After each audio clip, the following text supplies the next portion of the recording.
Welcome to Melrose Unitarian Universalist Church.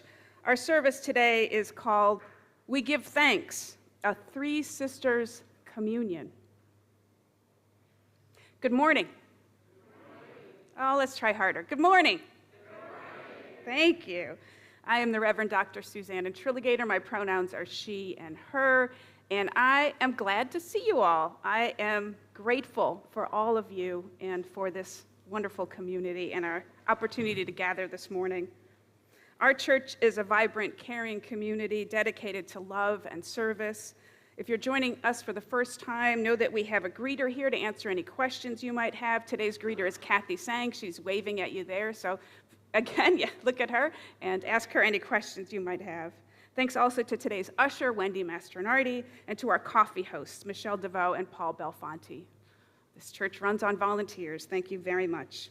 We have a few quick announcements before we get started. This coming week is Thanksgiving, and so due to the holiday, I will not be holding my office hours on Wednesday night, just FYI. Next Sunday is December 1st, and our wonderful worship technician, Bill, will be visiting family. So we will have no Zoom, no recording, and no projector. That's next Sunday. I just want you to know it'll be an old-fashioned, in-person only service where we'll actually use the hymnals. In the week following that, we have both the men's Yankee swap and another Bread of Life meal. Info on both of those is in your midweek update. Then following that, on Saturday, December 7th, it's one of our big events. It's the Alternative Fair.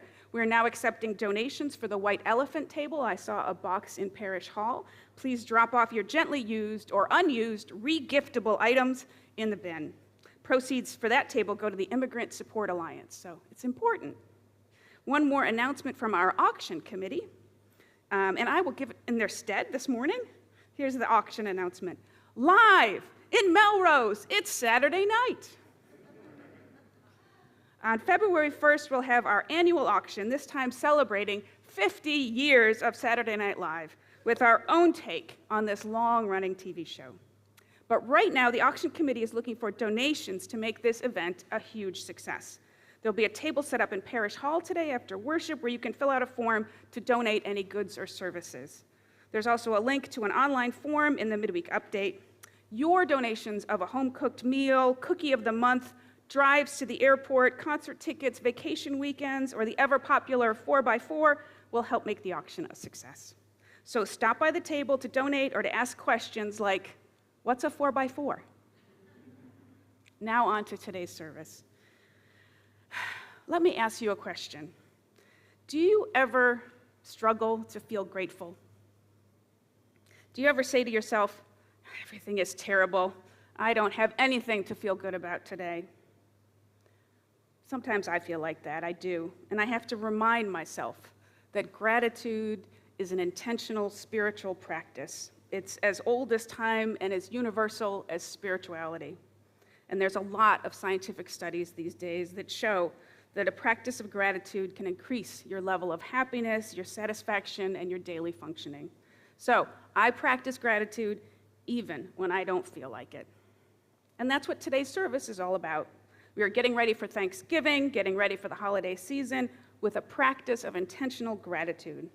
Plus, bonus extra, a practice of truth-telling about the holiday of Thanksgiving itself, which will, of course, color our gratitude with a mix of sadness and grief. Today's service is a multi-generational service. That means we are gathered as one whole church family with our kids joining us for the whole hour. So, as you know, the story will be a little bit longer, the shared silence will be a little bit shorter, and in place of a sermon, today we'll have a special ritual, a Three Sisters Thanksgiving communion. You can see all the food laid out here. So, if you would like to follow along, we have an electronic order of service that's available at this QR code. If you can go ahead and hold up your phone now if you'd like to use it, or you can go to melroseuu.org and click on the More button in the worship box. Scroll down on that page and you'll see the order of service. And there today, at the very bottom, you'll also see all the ingredients of our three communion elements. So if you have a dietary or an allergy concern, please go there. I also have a few printouts up here. If you want to come and grab a printout later on, you can do that.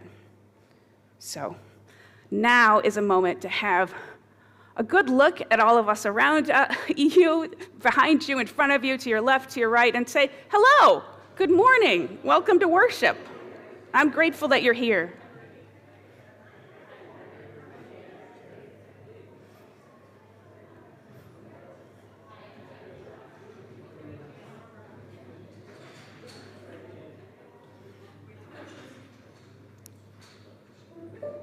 All right.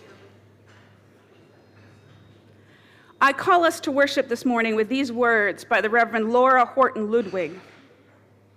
For what shall we give thanks? The year of the wheel of the year has turned again. Once more, the Thanksgiving season has arrived. How shall we sing our song of gratitude now? For what shall we give thanks?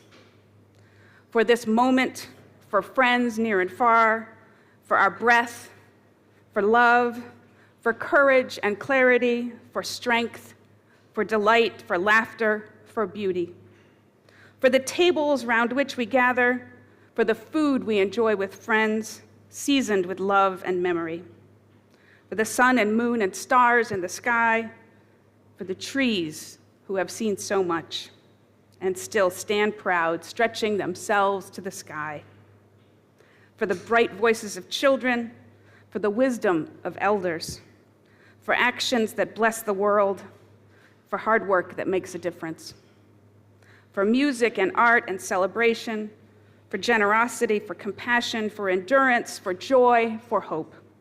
For all these things we give thanks as we worship together. Now we light the symbol of our faith, the flaming chalice.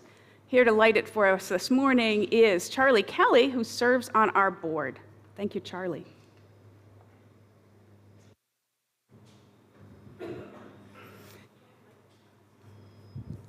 Here with this guy here. Oh, it went out. It's not your fault. I had lit this candle before. Sorry. Okay, let's do this together. Let me just get in front of you here. So here's how this works. I light this, and then you use the candle to light it from here, but this isn't working. Oh. Oh my goodness gracious. Okay, look. Let's do this. Would you use that and light the chalice?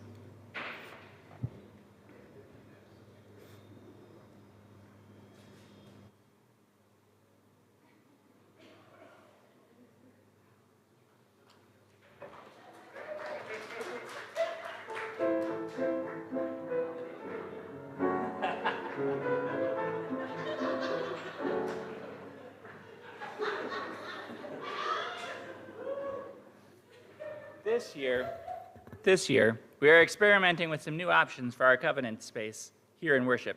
Today, we try a contemporary covenant written by Reverend Lucas Hergert. I invite you now to rise in body or in spirit and join me as you feel comfortable. The words will appear on the screen.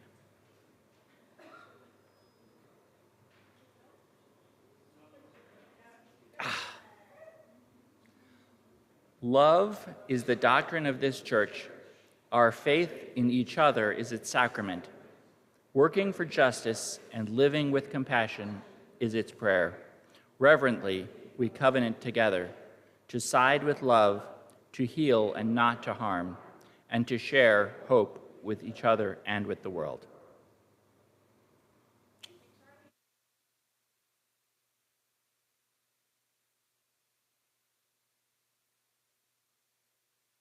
Please remain standing and join in our opening hymn, which is not in the hymnal. The words will appear up on the screen. It's "Come, Ye Thankful People, Come."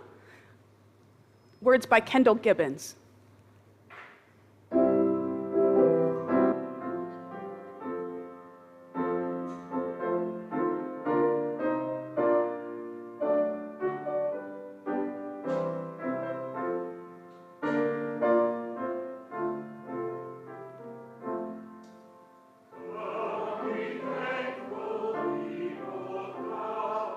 Praise the Son of Martyrs,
Thank you. Please be seated.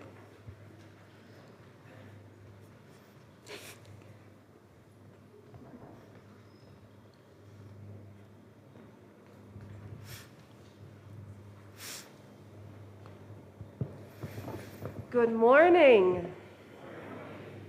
I am the Director of Lifespan Religious Education, Rhea Brownbright. If you don't know me, my pronouns are they, them, theirs. You might be saying, Rhea, why are you wearing a mask? I got a cold on a plane. It's how it goes. And out of abundance of caution, I don't want to pass on the plane cold. So, if this is the time, if you'd like to come forward to be a little closer to the screen to see the story, I invite you to come forward. If you're happy where you are, please stay there. Our story today is MUUC, Weecham's Thanksgiving story, written and illustrated by 4 indigenous creators. This is the tale of the harvest feast shared by the newcomers and the Wampanoag people in 1621. The newcomers arrived in what is now Plymouth, Massachusetts, not too far from us, and colonized the ancestral homeland of the Wampanoag tribes. At the time of the first Thanksgiving, many tribes lived in the same area. In the story, we call them the first peoples because they were the first to live on this land.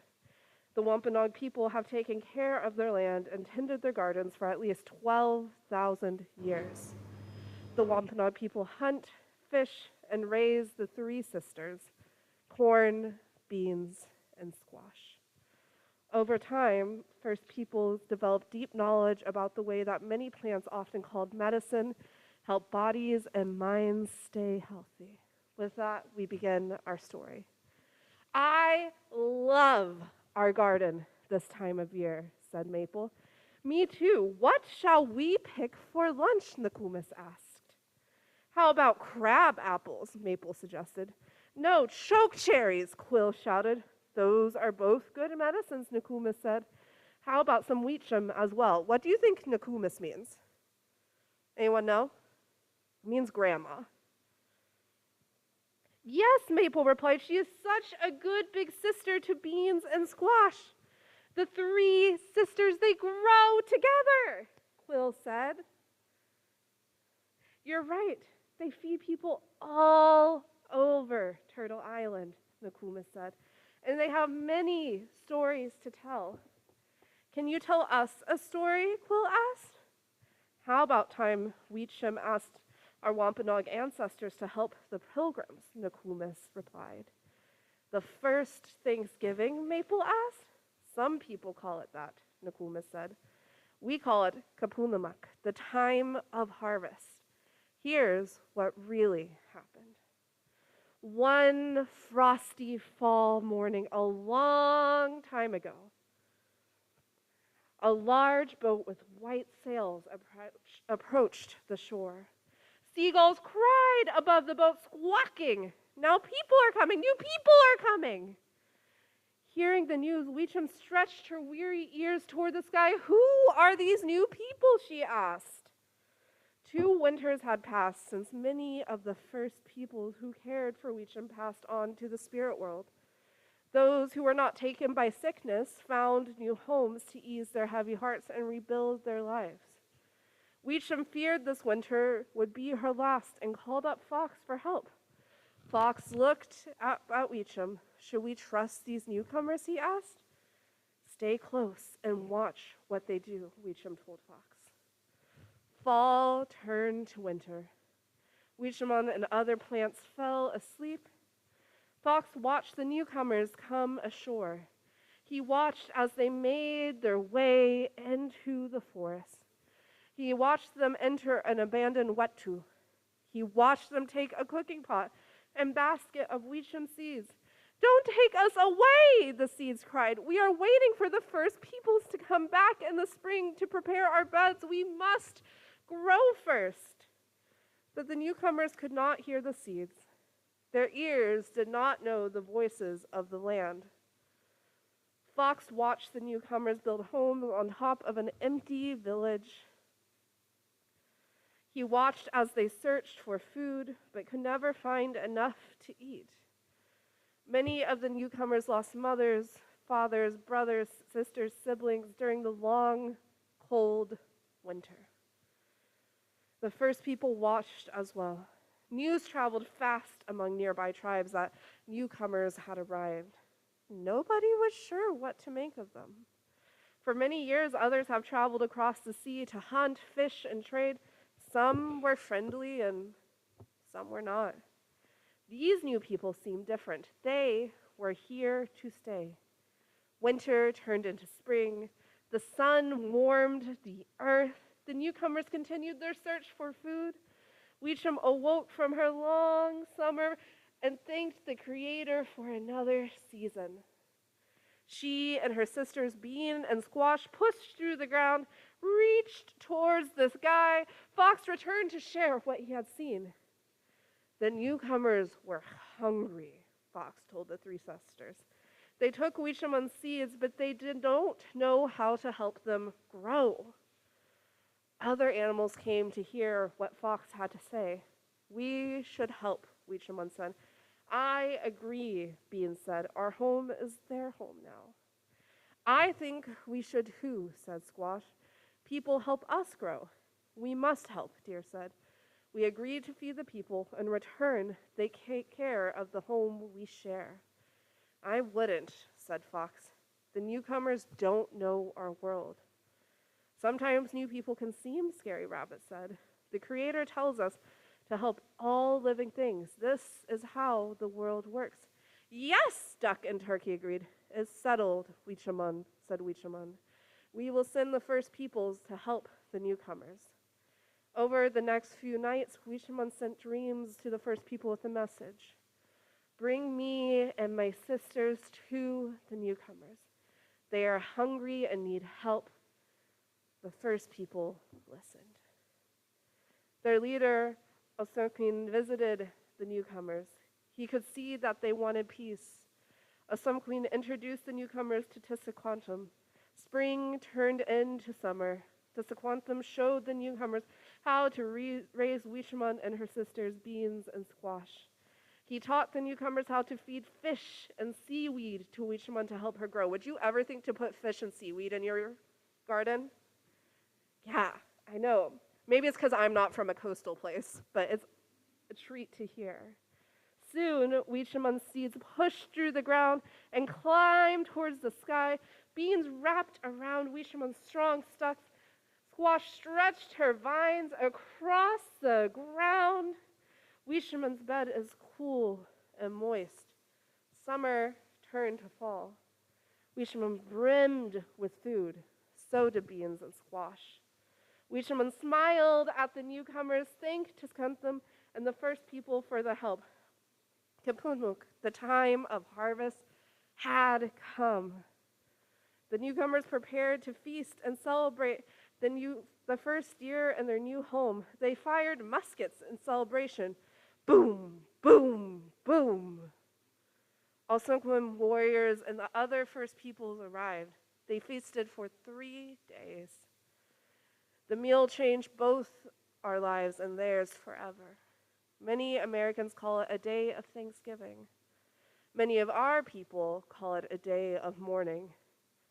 That's different than what we learned in school, said Maple. It was Weechamun and other beings of the land and sea and sky who made the newcomers' first harvest possible? That's right, Nokomis said. That is why we pray before we eat. Well, what did the newcomers and ancestors eat, Nokomis? Quill asked. Many things: Sasquatch, duck, turkey, rabbit, deer, lobster, fish, pumpkin, cranberries, boiled bread, and nasump. Nokomis said, have you ever had lobster on your Thanksgiving table? Yeah? I gotta start. All this talk about food is making me hungry, Maple said. Let's go make some lunch, then, Nokomis laughed, and we'll enjoy every bite, said Quill. The end. That's our story of the first Thanksgiving and the 3 sisters.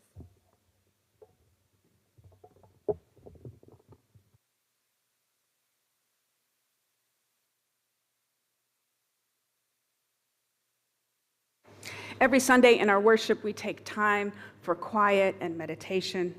So let's begin that time together now. If you would, please sink into your seats a little, Feel your feet on the floor. Take a deep breath. We take this time every Sunday to connect with ourselves, to connect with our own understanding of the divine, to connect with each other and the world around us. In this time of meditation and prayer, first we join in our centering song, then we sit for a time of shared quiet, then those who would like to share joys and sorrows, and then I will lead us in a prayer. Our worship theme for November is Liberating Love, and our centering song for the month is Love Knocks and Waits for Us to Hear. It's number 1029 in the Teal hymnal, but you don't need to use that. You can simply follow along the lyrics on the screen. Join in the song as you feel comfortable. Let it gently guide you into our time of shared silence.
Every Sunday in the center of our service, we take time to share with one another the joys and sorrows of our lives, the personal milestones of our journeys. We speak and listen with great care so that we can come to know and understand one another better and become an ever closer, ever stronger community. I invite anyone who has a sorrow to share this morning to please come forward, speak at the microphone so everyone can hear you and see you. People who are watching on Zoom can type a sorrow into the chat box and I will speak them aloud.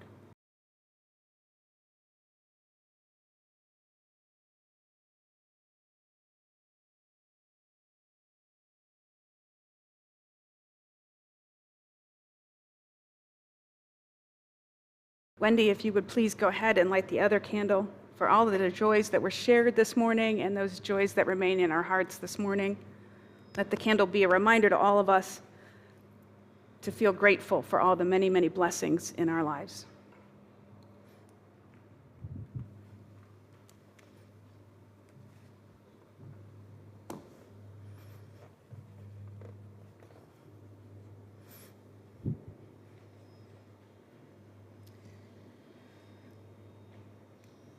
If you would please join me in the spirit of prayer.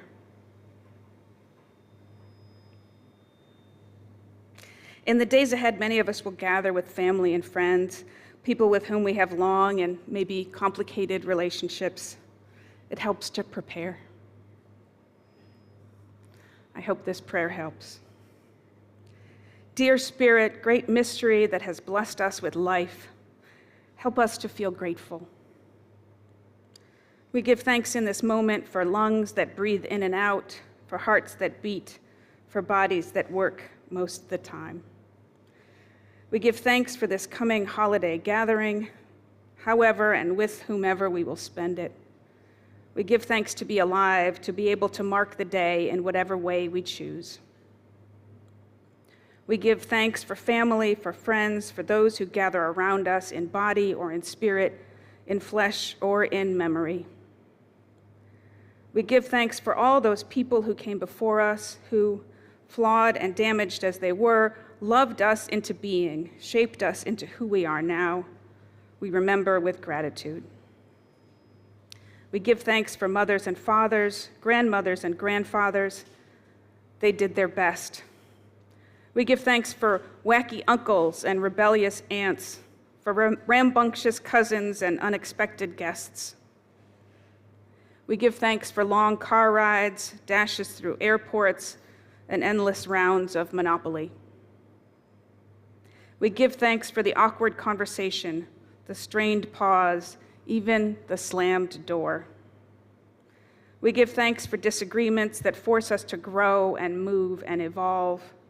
We give thanks for all of it, for all these wild and hungry people, our family, our friends, our congregation, people just as flawed as we are, all dealing with more than we can see, all part of a larger whole, every last one doing their best. We give thanks for the glory of being alive. Amen.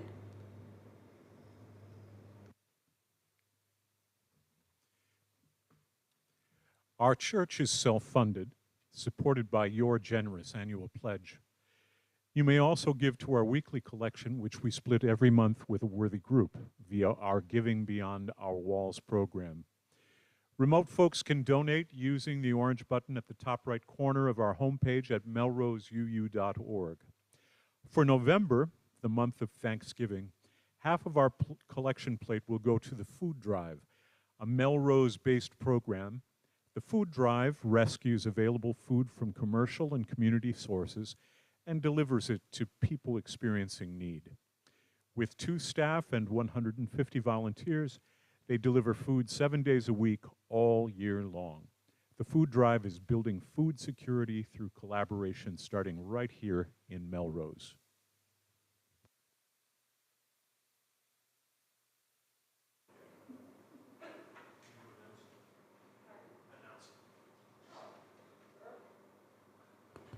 You might want to know what I'm singing.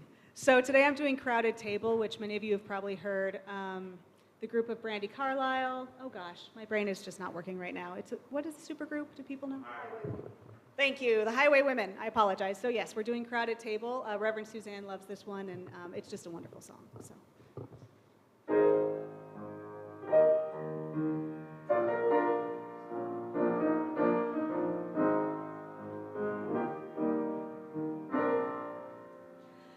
You can hold my hand when you need to let go. I can be your mountain when you're feeling valley low. I can be your street light showing you the way home. If you can hold my hand when you need to let go.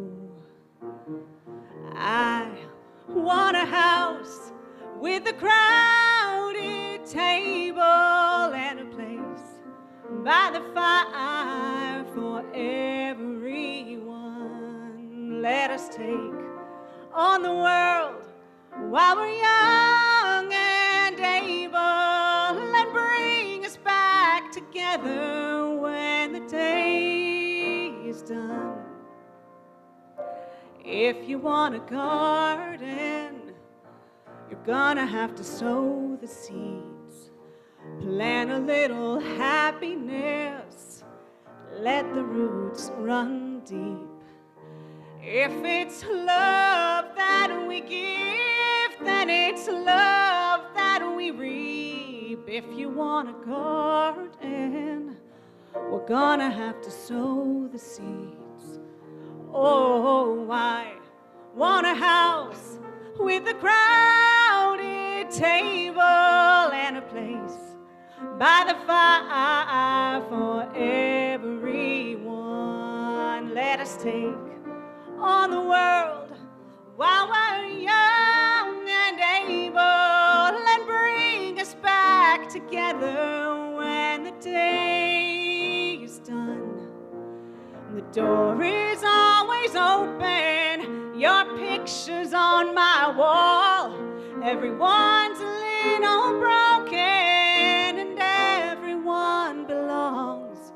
Yeah, everyone belongs. And I want a house with a crowded table and a place by the fire for everyone.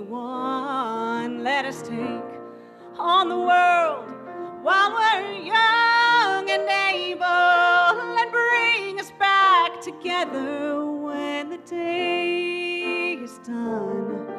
Yeah, bring us back together when that day is done.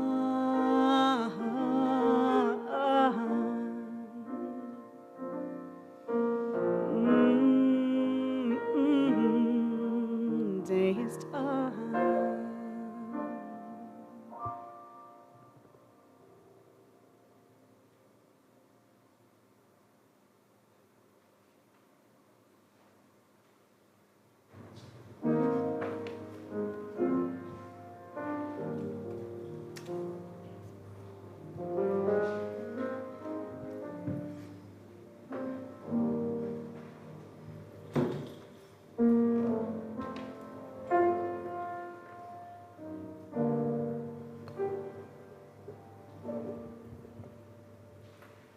Our communion today has been adapted from Sherry Purdue's Holmes Bread Communion to our Three Sisters Communion. The ritual of breaking bread together is one that has been shared by the human family in various forms for millennia. Giving thanks for the harvest, a prayer that the earth will sustain life once again, a recognition that both in times of joy and times of mourning, we eat together. Jewish people eat together to celebrate Passover. Apologies for the sound. I can try again a little. Is that better? Cool. Jewish people eat together to celebrate Passover when they escaped slavery in Egypt. In the Christian tradition, believers commemorate the Last Supper, which took place on the eve of crucifixion, when yet another imperial ruling power was asserting its dominance through violence. Jesus' followers broke bread together in the depth of their grief and fear, praying that the forces of empire, violence, and evil would not extinguish the forces of life and love. Many of our partner churches in Transylvania hold a communion of remembrance 4 times a year: Christmas, Easter, Pentecost, and Thanksgiving, which is celebrated as a religious holiday there in September. Today, we celebrate a free and open communion. Everyone here is invited to participate without reservation. And so we have set for you this communion table, our crowded table, we hope. It will be crowded in a minute. This ritual connects us through time and space to our history and to our tradition, to all the people who have looked into each other's eyes across this very room through the years, to the earth and to the cycle of life. This morning, of course, we're going to do the communion a little bit differently than has been done in the past, or a little differently than you've seen it in other places. In a moment, we will ask you to line up to come to the table. Not yet, though. You will notice that there are more elements than normal on this table for communion.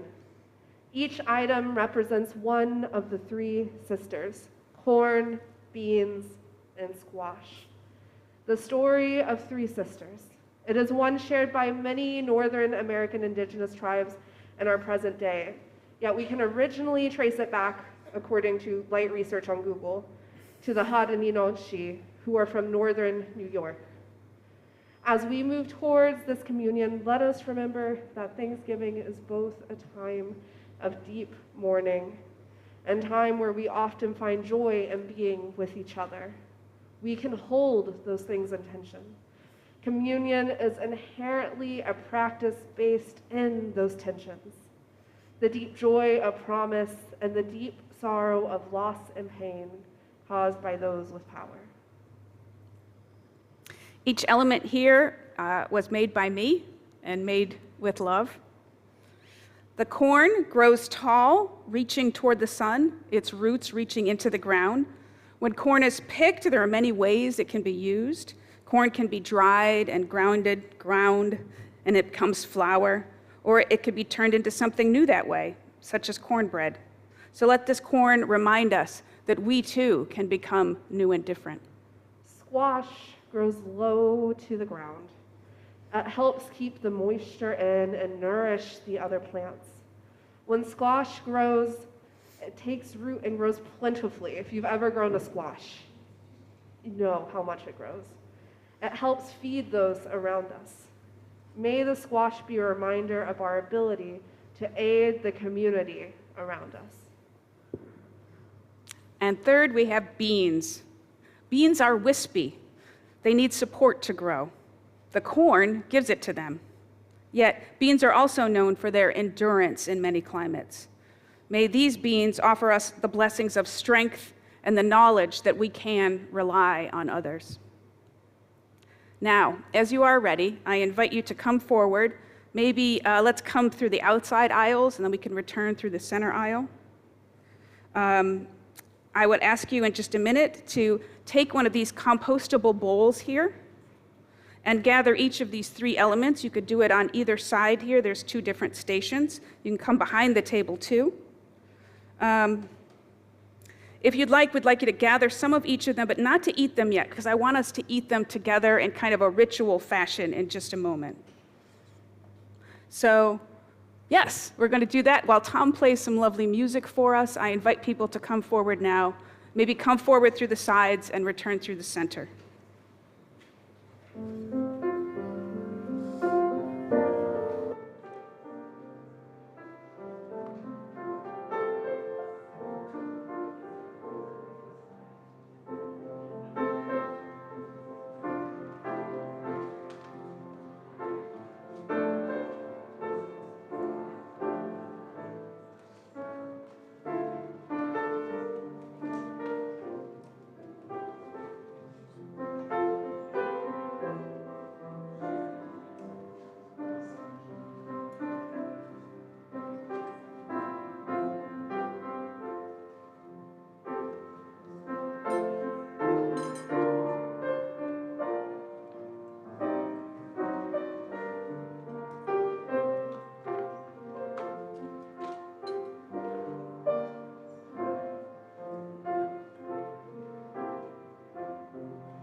next.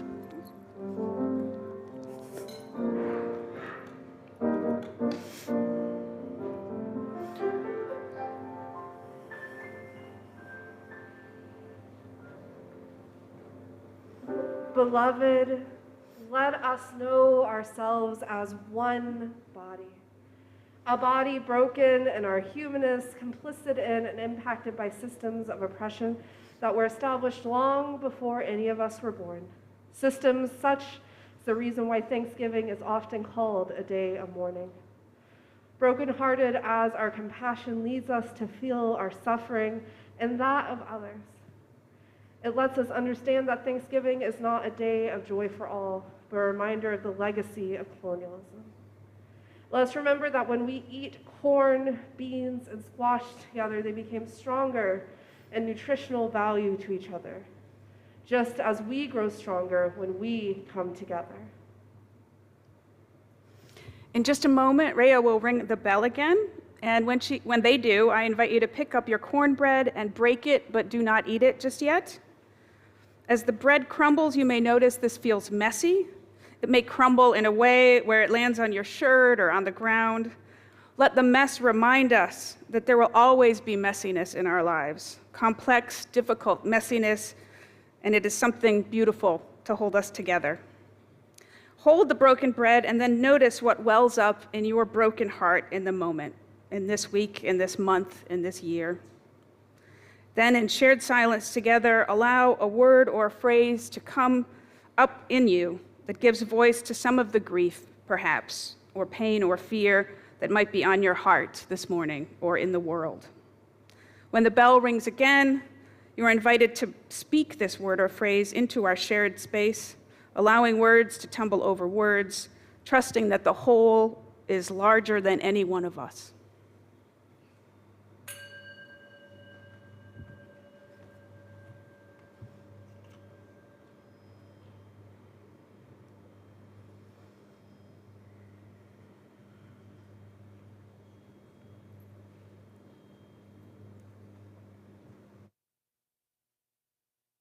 Crane.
In this space that is our community, having given voice to our grief and pain, let us notice the larger forces that hold us.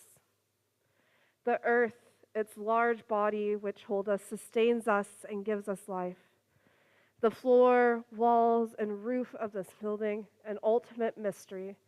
The sources and sustenance of all creation that some call God and some call nothing at all. The abiding forces of love that hold us and will never let us go. There is so much to be grateful for. So much love and care and passion and dedication present right here in this room. Our life together as community is a blessing. Each of us is a tapestry woven of experience and understanding for which we can be grateful. As you start to reflect on what you are grateful for, take the squash. You can take it in your spoon. Maybe you'll put her back down. Look at how she sits next to her 3 sisters. Moisture, a gift even when it has been cooked. In a moment, the bell will sound again. and you are invited into another time of meditation. Look at your pieces of bread and squash. Maybe you hold them on the same spoon together and look at them closely. See the miracle of it, made from earth and water. As you notice the texture and the smell of the cornbread and squash, let into your awareness your own gratitude for all that gives you life and sustains you. What do you have to be grateful for in this moment, in this week, in this month, in this year? If you wish, allow a word or phrase to form that gives voice to your gratitude. When the bell rings again, you are invited to speak the words or phrase out into our shared sacred space, allowing words to tumble over words, trusting that they will be held in the great web of all existence.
Finally, we have the beans.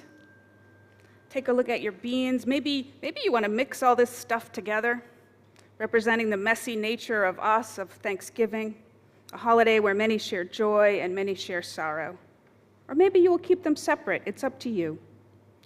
In a moment, the bell will sound again, and you are invited into a time of meditation. Hold your pieces of corn and bean and squash and look at them closely. See the miracle of them all together. Take a moment to notice the beautiful, complex messiness of joy and sorrow. How do these live within you in this week and month and year? Think about the three sisters. What feelings arise? If you wish, allow a word or a phrase to form in your head, and when the bell rings, you're invited to speak. Let us enter into a time of shared silence and meditation.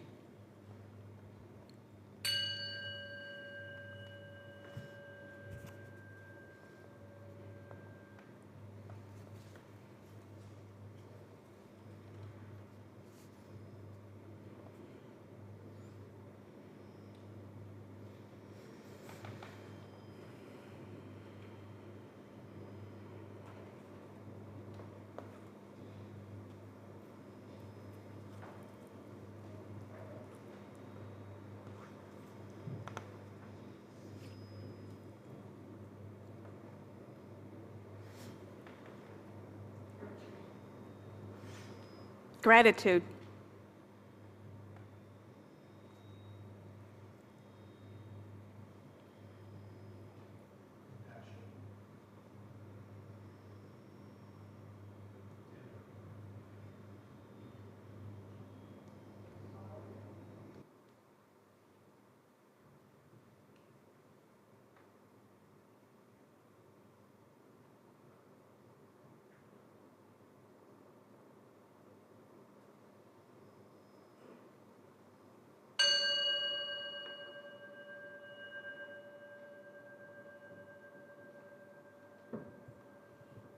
We have honored the three sisters, the messiness and grief, the joy and community in this room.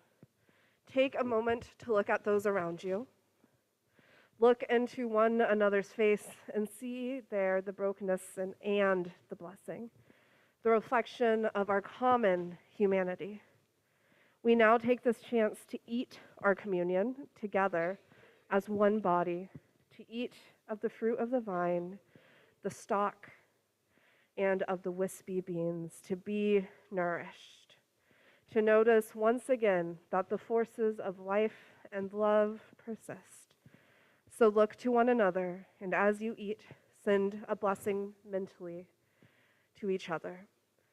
I hold you in thanksgiving and joy and sorrow and celebration and mourning and all there is to our lives.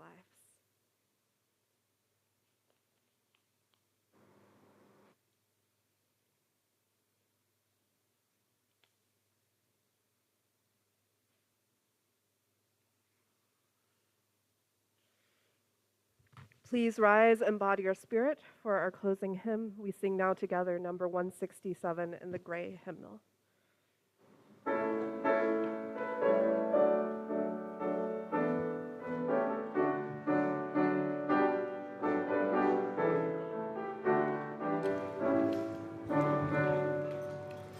We sing now together our song of thanks.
To stand.